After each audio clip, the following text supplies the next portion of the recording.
조금 전에 깜짝 놀랐습니다. 목사님 저기 찬송가 288장을 골라주셨는데 사실 제가 제일 좋아하는 한국 찬송가거든요.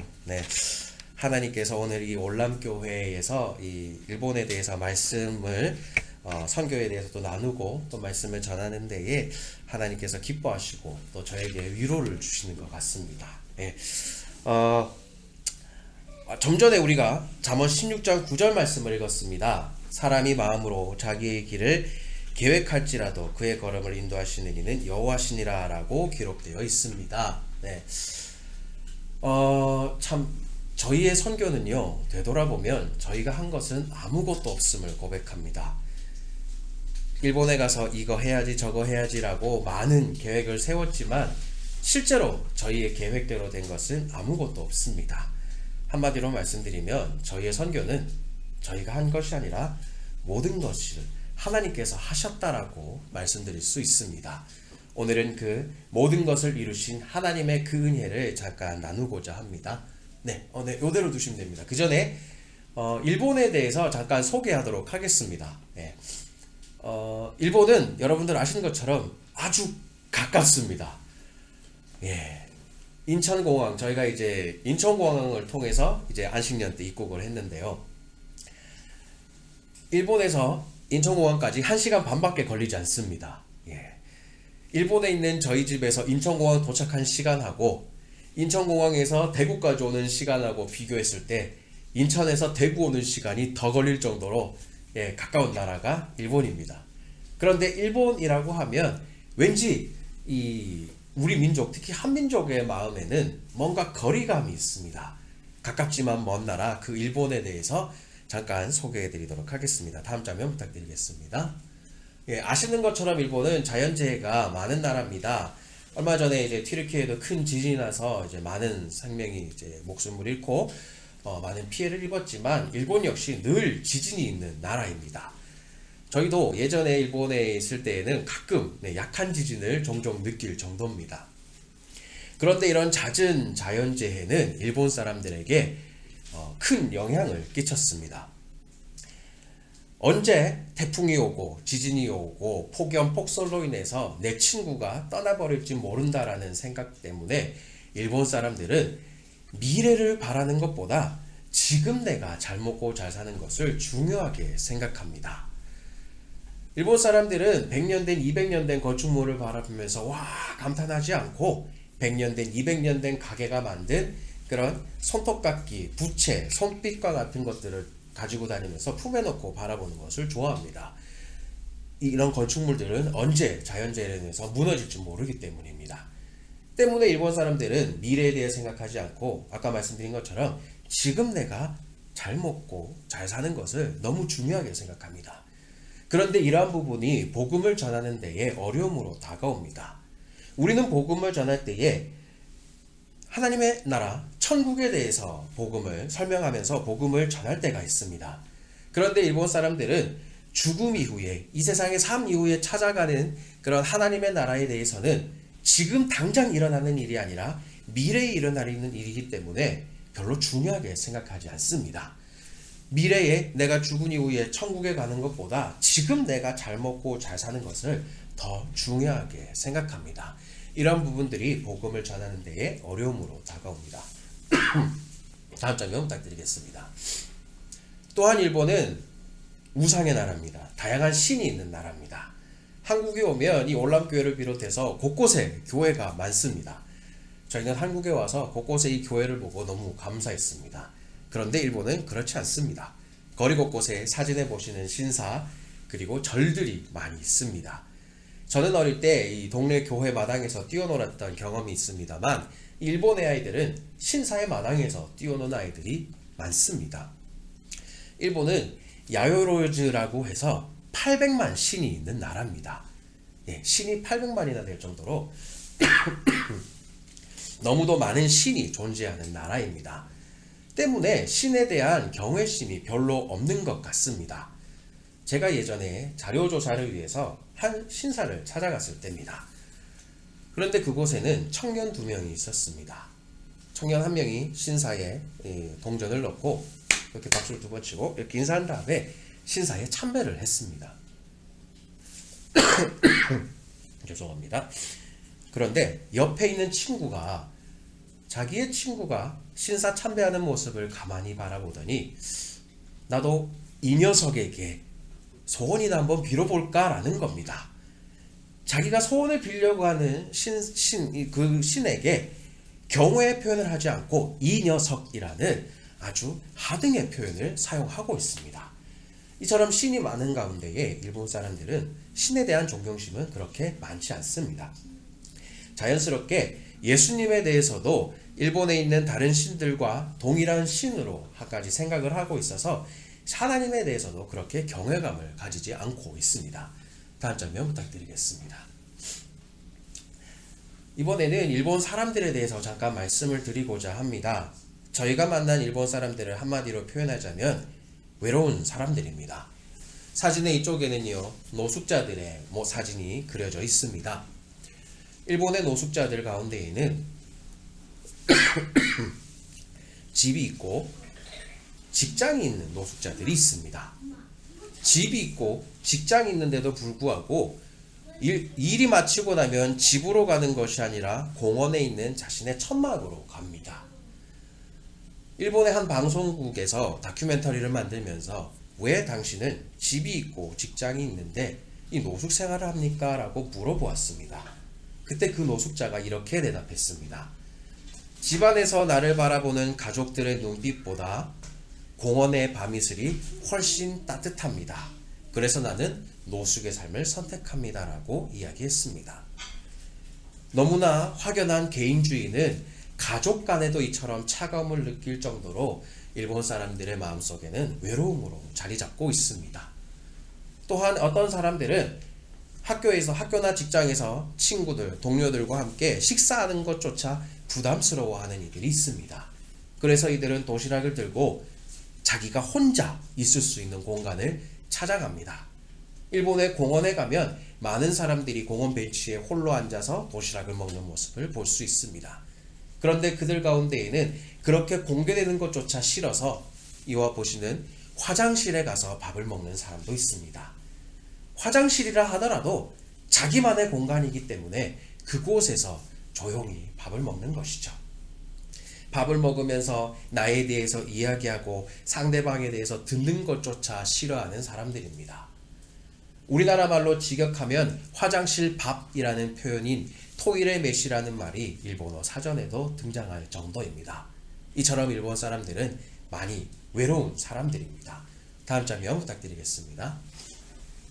지금 현재 일본은 심각한 인구 감소를 위기를 직면하고 있습니다. 작년 자료에 의하면 전년도 대비 64만 명의 인구가 줄었다고 합니다만 이것은 마카오의 인구와 비슷하다고 합니다. 한 작은 나라, 작은 도시의 인구가 사라지고 있다는 것이죠. 점점 인구가 줄어들고 있어서 거리에서 아이들을 만나기가 쉽지 않습니다. 물론 도쿄나 오사카와 같은 대도시 그리고 신도시에는 아이들이 많이 있지만 시골 지역으로 가면 아이들을 찾아보기가 쉽지 않습니다. 그런데 이러한 모습들은 일본 교회에도 그대로 나타나고 있습니다. 일본 교회 역시 성도 수가 줄어들고 있습니다. 그 대표적인 이유 중에 하나가 주일학교가 없기 때문입니다. 일본에는 주일학교가 있는 교회가 많이 없습니다. 사실 저희가 섬기고 있는 교회도 저희 아들 바로 위로는 고등학교 3학년 여학생 한 명뿐입니다. 주일학교를 운영할 수가 없습니다. 교회에 주일학교가 없다 보니 자연스럽게 신학교에 입학하는 학생조차 줄어들어서 신학생 역시 숫자가 매우 적습니다. 저희 부부는 선교 초반에 일본에 있는 동경성서학원이라는 곳에서 선교 초반에 준비를 했습니다. 그 동경성서학원은 일본에서 제법 큰 신학교 중에 한 곳이지만 전교생이 23명밖에 되지 않습니다. 그 23명도 한 교단의 학생이 아니라 신학생을 만들 수 없는, 신학교를 유지할 수 없는 교단에서 위탁을 부탁한 학생들을 포함한 숫자입니다. 신학생도 줄어들다 보니 자연스럽게 목회자도 부족합니다. 일본에는 목사가 없어서 문을 닫는 교회가 많습니다. 성도가 없어서 문을 닫는 교회도 있지만 목사가 없어서 문을 닫고 있다라는 것입니다. 일본의 목회자는 목회자 한 사람이 두세 개 교회를 담당하는 경우가 허다합니다. 한국의 경우에는 코로나 팬데믹이 오면서 온라인 예배가 활성화되고 유튜브 예배가 활성화되었던 걸로 알고 있습니다만, 일본의 경우에는 코로나 팬데믹이 오기 전부터 이미 많은 교회들이 온라인 예배를 드리고 있었습니다. 제가 갔던 어떤 교회는 담임 목사님이 늘 인터넷으로만 설교하시고 실제로 목사님이 교회 강단에 서셔서 말씀을 전하시는 것은 1년에 3번밖에 되지 않는 교회도 있었습니다. 지금 현재 일본 교회는 이런 심각한 인구 감소, 목회자 부족 사태를 경험하고 있습니다. 다음 장면 부탁드리겠습니다. 이제 저희의 선교 그리고 하나님의 은혜에 대해서 잠시 나누고자 합니다. 다음 장면 부탁드리겠습니다. 지금 현재 저희 부부는 일본에서 선교 사역을 하고 있지만, 사실 저희 부부는 결혼하기 전에 각각 다른 곳에서 선교 사역을 했습니다. 저는 인도에서 인도 중서부 마하라슈트라라는 곳에서 마라티 종족을 대상으로 선교 사역을 했습니다. 그리고 아내 황명아 선교사는 이 베트남 북부에서 소수민족을 대상으로 선교 사역을 했습니다. 각자 이제 결혼 전에는 인도와 베트남과 같은 이런 다른 나라에서 선교 사역을 했지만, 이 결혼하고 나서 장기 선교사로 이제 나아가기로 헌신하면서 처음에는 이 베트남 선교사가 되기 위해서 이 선교 훈련에 지원했습니다만, 선교 훈련 가운데 하나님께서 은혜를 주시고 또 하나님께서 강하게 이끄셔서 지금은 일본 선교사가 되어 있습니다. 다음 장면 부탁드리겠습니다. 좀 전에 말씀드린 동경성서학원입니다. 일본에서 꽤 큰 이제 신학교인데요. 이 동경 초반에 선교 2년은 동경성서학원에서 지냈습니다. 이 동경성서학원에서 지내면서 신학생들과 함께 지냈습니다. 사실 저는 한국에서 목사 안수 그리고 선교사 안수를 다 받고 이 일본에 갔지만, 일본 선교를 처음부터 시작하는 마음에 일본 신학생들과 함께 처음부터 다시 시작했습니다. 그 일본 신학생들의 열정에 대해서 같이 느끼면서 참 의미 있는 시간이었습니다.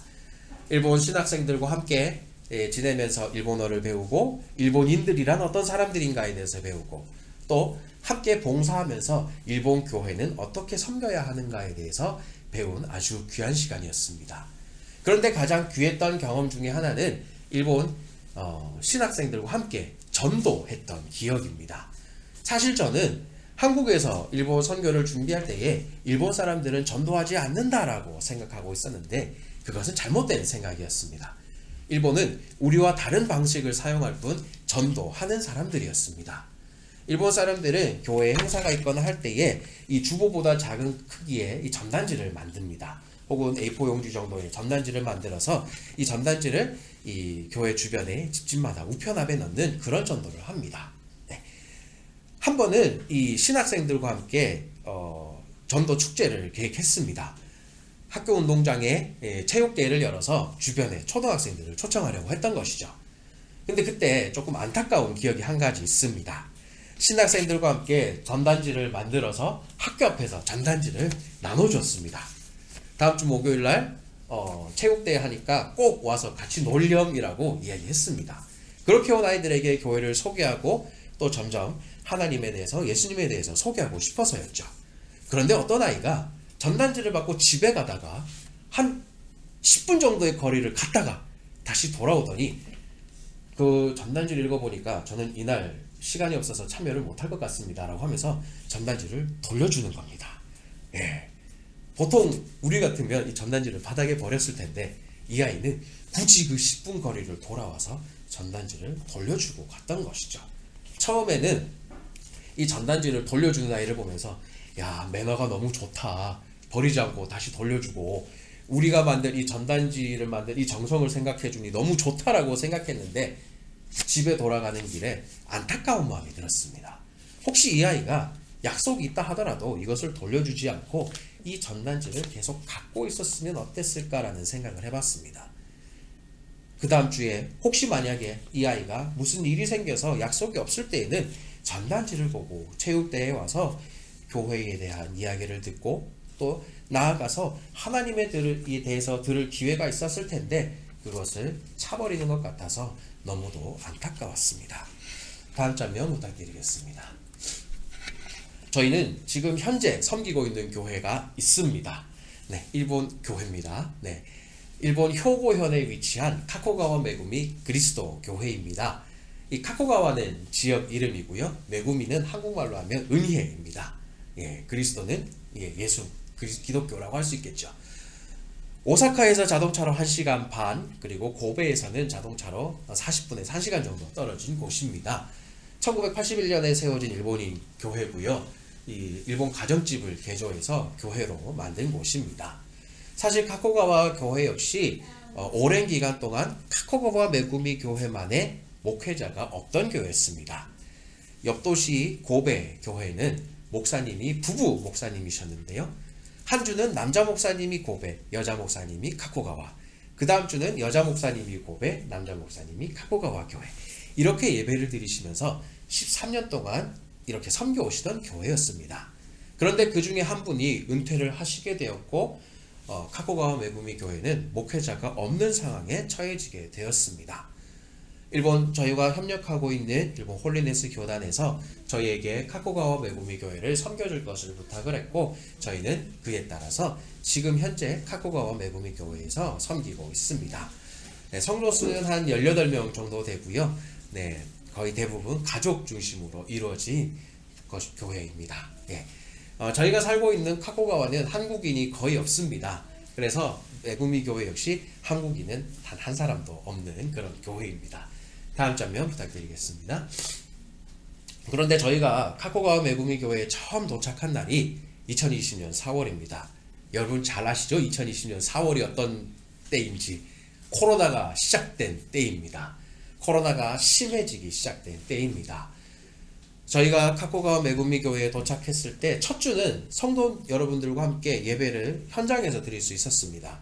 그런데 예배를 드리고 이틀 뒤에 일본 정부에서 긴급사태 선언을 발령해서 한동안은 모여서 예배를 드릴 수가 없게 되었습니다. 이에 따라서 저희는 예배를 각각 가정 예배로 드릴 수밖에 없었습니다. 초반에는 이 설교 원고를 작성해서 주보와 함께 성도들에게 우편으로 보냈습니다. 그러면 토요일쯤 도착한 이 주보와 설교 원고를 보고 성도들은 주일 아침에 시간이 되면 가족끼리 모여서 찬송을 부르고 기도하고 설교 원고를 읽으면서 예배를 드렸습니다. 혹시나 저와 기도하고 싶은 분이 있으시다면 예배당에 오셔서 저에게 기도 제목을 나눠주시고 함께 기도하는 방식으로 예배를 드렸습니다. 그런데 그렇게 기도하는 예배 드린 가운데에 성도들이 귀로 말씀을 듣고 또 교회 십자가를 보면서 예배를 드리고 싶어 한다라는 것들을 느끼게 됐습니다. 그래서 그 다음 달부터는 이 온라인 예배를 드리게 되었습니다. 유튜브로 설교를 녹화해서 그 주소를 성도 여러분들께 보내드린 것이죠.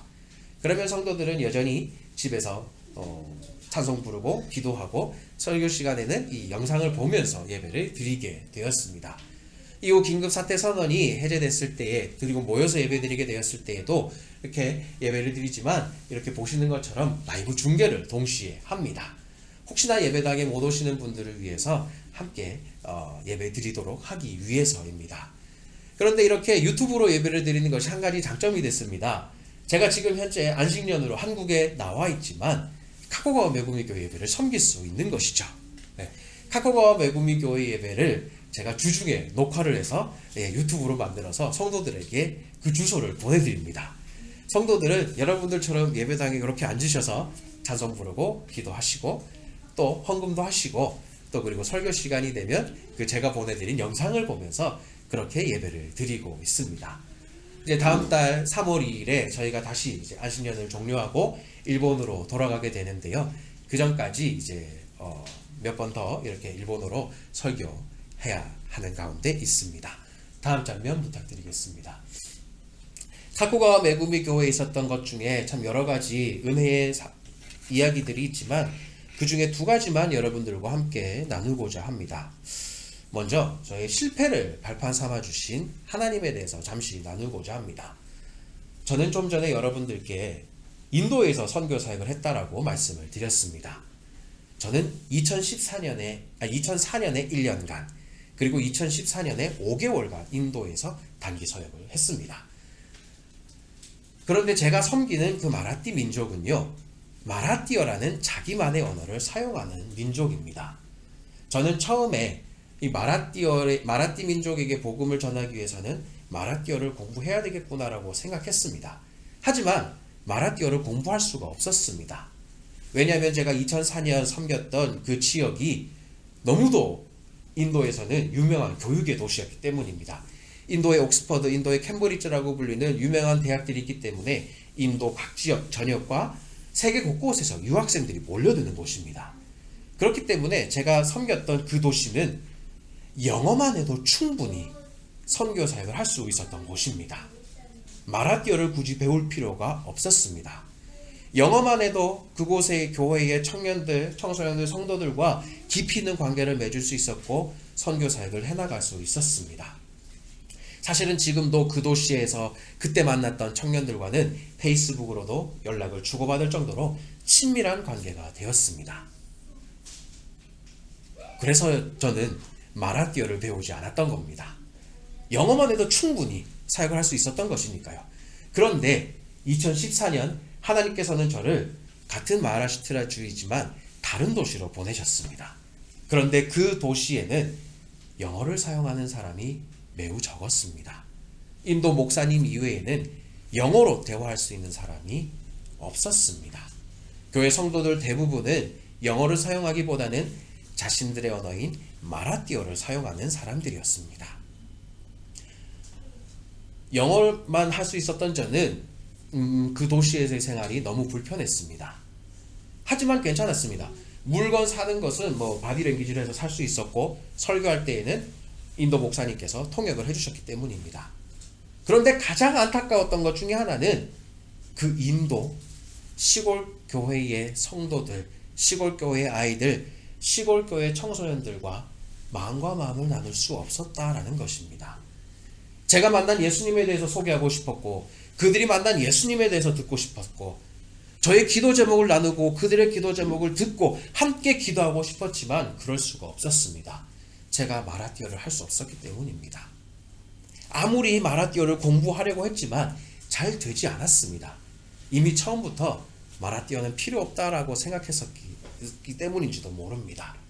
저는 이 인도에서의 선교 사역이 끝나고 한국으로 돌아올 때 하나님께 이렇게 기도했습니다. 하나님, 만일 제가 다른 어떤 선교지로 가게 된다면 가장 먼저 그곳의 언어를 하게 하여 주시옵소서라고 기도했습니다. 감사하게도 일본에 도착하고 3개월 뒤부터 일본어로 설교할 수 있는 기회가 주어졌습니다. 그리고 일본 목사님들 그리고 일본 신학생들이 많이 도와줬습니다. 제가 일본어 발음이 틀리면 이건 틀렸어요 라고 교정해 주기도 했고 제가 좀 더 제대로 된 표현을 할 수 있도록 가르쳐 주기도 했고 그리고 제가 한국 방식으로 생각하고 있던 것들을 일본어로는 어떻게 표현하는지에 대해서도 세밀하게 알려주었습니다. 그래서 저는 지금 현재 카고가 메구미 교회에서 일본어로 말씀을 전할 수 있게 된 것입니다. 어떤 선교사님들은 저에게 이런 칭찬을 하셨습니다. 선교지에 와서 첫 번째 안식년이 끝나기도 전에 그 나라 언어로 설교를 할 수 있다는 것은 선교사님께 언어의 달란트, 언어에 대한 재능이 있기 때문입니다 라고 칭찬해 주셨습니다. 그런데 저는 그것이 결코 아니라고 생각합니다. 만약에 저에게 언어에 특별한 재능이 있었다라고 한다면 인도에서 마라띠어로 충분히 그들과 마음과 마음을 나눌 수 있었어야 했을 것입니다. 하지만 저에게는 그런 언어적 재능이 없었지만 일본에서 일본 사람들과 마음과 마음을 나누며 선교하기를 원하시는 그 하나님께서 저에게 은혜를 베푸시고 저를 도우시고 저를 이끌어 주셨기 때문에 지금 저는 일본어로 설교할 수 있다라고 생각을 합니다. 모든 것이 하나님의 은혜입니다. 다음 장면 부탁드리겠습니다. 아픔을 기쁨으로 바꿔주신 하나님에 대해서 잠깐 나누고자 합니다. 이것은 사실은 저희 부부가 일본으로 가게 된 결정적 이유이기도 합니다. 사실 저희 부부는 난임 부부입니다. 결혼하고 나서 이 아이가 생기지 않아서 병원에 갔습니다. 그랬더니 병원에서는 자녀를 가지시기 쉽지 않은 상황입니다라고 이야기했습니다. 저희 부부 둘 다 아이를 너무 좋아했기 때문에 그 말을 들었을 때에는 참 마음이 아팠습니다. 선교사 훈련을 받기 위해서 선교사 훈련센터에 들어갔을 때에는 참 그때는 많이 힘들었습니다. 저희 부부와 함께 10가족이 훈련을 받았습니다. 그런데 그 10가정 가운데에 결혼하지 않으신 싱글 선교사님 한 분을 제외하시고 나머지 8가정에는 모두가 자녀들이 둘, 셋, 넷씩 있는 거였습니다. 아이들이 많은데 저희 부부만 자녀가 없으니까 마음이 너무 아팠습니다. 특히 저희가 지냈던 이 선교센터의 저희 방은 어린이집 버스가 정차하는 그 정류장 바로 앞이었습니다.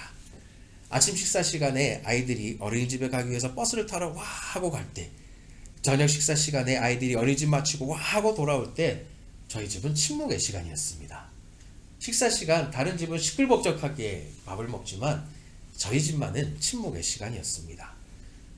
그래서 하나님께 때로는 이렇게 원망하면서 기도했던 적도 있습니다. 하나님, 이 센터에 아이들이 너무도 많은데 왜 우리 집만 자녀가 없습니까? 하나님 너무하신 거 아닙니까? 라고 원망하면서 기도했던 적도 있습니다. 그런데 어느 날 하나님께서 아내 황명아 선교사에게 위로의 말씀을 주셨습니다. 일본에도 수많은 사람들이 살아가고 있다. 그런데 그 일본 땅에는 나를 믿는 나의 자녀는 없다. 수많은 사람 가운데 나의 자녀가 없다고 아파하는 너의 마음이 무엇인지를 나는 너무도 잘 알고 있다라는 그런 위로의 말씀을 주셨습니다. 저희는 그때 일본 선교사가 될 것을 결단하고 또 실제로 일본에 가서 신사와 절에 있는 사람들을 보고 주님께 일본 선교사로 나아갈 것을 헌신했습니다. 그리고 저희가 선교사 안수식에서 대표로 황명아 선교사가 간증을 했었습니다만 그때 이런 간증을 했습니다. 주님, 저희 가정에 육체의 자녀가 없어도 좋습니다. 일본에서 단 한 명이라도 영적인 자녀를 만날 수 있다면 그것만으로도 족합니다라고 하나님께 고백하고 저희는 일본 선교사로 안수를 받았습니다. 감사하게도 그 안수 이후에 저희 집에 하나님께서 아들을 주셔서 오늘 이렇게 아들 미나와 함께 여러분들과 예배를 드릴 수 있게 된 것이죠. 저희에게 있어서도 저희 아픔을 기쁨으로 바꿔주신 그 하나님의 은혜는 큰 은혜였지만 저희가 만난 일본인들에게 있어서도 이 은혜는 너무도 큰 은혜였습니다. 특히 일본 사람들은 뭔가 눈에 보이는 증거가 있으면 좀 더 확실하게 믿는 경향이 있는데요. 저희를 처음에 만나서 이제 한국에선 선교사입니다라고 인사하면 아, 한국에서 왔구나라는 정도로 보시다가 저희 민하가 아들이 태어난 간증을 듣고 나시고 나면 더 저희를 반겨주시고 무엇보다도 마치 일본에는 민하에 수십 명의 할아버지 할머니가 계신 것처럼 저희 아들을 잘 챙겨주십니다. 네. 그런데 저희가 카코가와 메구미 교회 가니까 하나님께서는 더 큰 은혜, 더 큰 놀라운 말로 형용할 수 없는 은혜를 예배해 놓고 계심을 알았습니다. 저희가 카코가와 메구미 교회에 갔을 때에 한 자매가 저희를 찾아왔습니다. 그 자매도 결혼 후에 자녀를 갖고 싶었지만 반복되는 유산으로 인해서 자녀가 없다라는 것입니다. 특히 그 자매는 어린이집 선생님입니다. 늘 아이와 함께 일하고 아이를 너무 좋아하기 때문에 늘 아이와 함께 생활하고 있지만 자기의 자녀가 없는 것에 대해서 아파하던 자매였습니다. 저희에게 찾아와서 결혼하고 유산이 계속돼서 자녀가 없습니다. 자녀가 생길 수 있도록 기도해 주세요 라고 덤덤하게 이야기하는 겁니다. 그런데 저희는 그 이야기를 듣자마자 펑펑 울 수밖에 없었습니다. 왜냐하면 그 아픔이 어떤 것인지를 우리는 너무도 잘 알고 있기 때문이죠. 왜 나만 자녀가 없냐라는 그 아픔이 어떤 것인지를 저희 부부는 너무도 잘 알고 있기 때문에 그 이야기를 듣자마자 펑펑 울었습니다. 그런데 저희가 그렇게 그 자매에서 앞에서 펑펑 우니까요. 그 자매도 펑펑 울고 마는 것입니다. 저희는 일본 사람이 그렇게 운 적을 본 적이 지금도 없습니다. 저희가 그 자매의 이야기를 듣고 펑펑 울 때에 그 자매도 펑펑 울고 함께 울면서 기도했습니다. 이후 아내 황명아 선교사와 그 자매와는 계속해서 연락을 주고받으면서 기도 제목을 나누게 됐습니다. 오늘 다시 한번 용기를 내서 시험관 시술하러 갑니다. 기도해 주세요. 또 며칠 뒤에 연락이 와서 실패했습니다. 너무 마음이 아픕니다. 또 며칠 뒤에 연락이 와서 이제 그만하고 싶습니다. 포기하고 싶습니다. 이제는 더 이상 하고 싶지 않아요 라는 그런 절망과 또 새로운 도전과 또다시 절망과 또다시 새로운 도전과 이런 것이 반복되는 기도 제목을 나눴습니다. 그런데 저희가 안식년을 작년 6월 4일에 출발했는데요. 안식년 출발하기 그 전인 4월 19일에 그 자매도 엄마가 되었습니다. 그 자매의 아이가 태어났다는 것을 교회 이 단톡방에 올렸을 때에 성도들이 함께 축하해 주었습니다. 근데 그 자매가 그럴 때 이렇게 고백했습니다. 저는 지금까지 괜찮아, 다음에는 잘 될 거야, 힘내 라는 말만 들어왔습니다. 그런데 이렇게 많은 사람들의 축복을 받을 줄은 전혀 몰랐습니다 라는 그런 고백을 하는 것이었습니다. 저희는 안식년 출발 직전에 그 아이를 만나기 위해서 그 자매 집에 찾아갔습니다. 사진에 보시는 이 아이가 바로 그 아이입니다. 하루토라는 이름의 아이입니다. 저희 아들 미나가 아니고 그 일본 자매의 아이입니다. 그 조그만 하루토를 안고 축복 기도를 했을 때에 얼마나 눈물이 났는지 모릅니다. 저희가 느꼈던 아픔 그 자매가 동일하게 느꼈고요. 나아가서 자기가 경험했던 하나님의 은혜라는 그 놀라운 기쁨을 그 자매도 동일하게 누리고 있기 때문입니다. 그때 하나님께서 저에게 이 말씀을 주셨습니다. 로마서 12장 15절 말씀입니다. 즐거워하는 자들과 함께 즐거워하고 우는 자들과 함께 울라라는 말씀이었습니다. 일본에는 복음을 전하기가 참 어렵습니다. 사람들의 마음이 닫혀있고 차갑기 때문입니다. 그런데 그 틈을 어떻게 할까라는 것에 대해서 고민할 때에 하나님은 이 아이의 탄생을 통해서 저희에게 깨달음의 말씀을 주셨던 것입니다. 즐거워하는 자들과 함께 즐거워하고 우는 자들과 함께 울라. 그리하면 그 차가운 사람이라 할지라도 마음의 문이 열릴 것이다. 그 틈으로 예수 그리스도의 사랑을 심어라 라는 말씀을 저희에게 주셨던 것입니다. 저희는 너무 감사했습니다.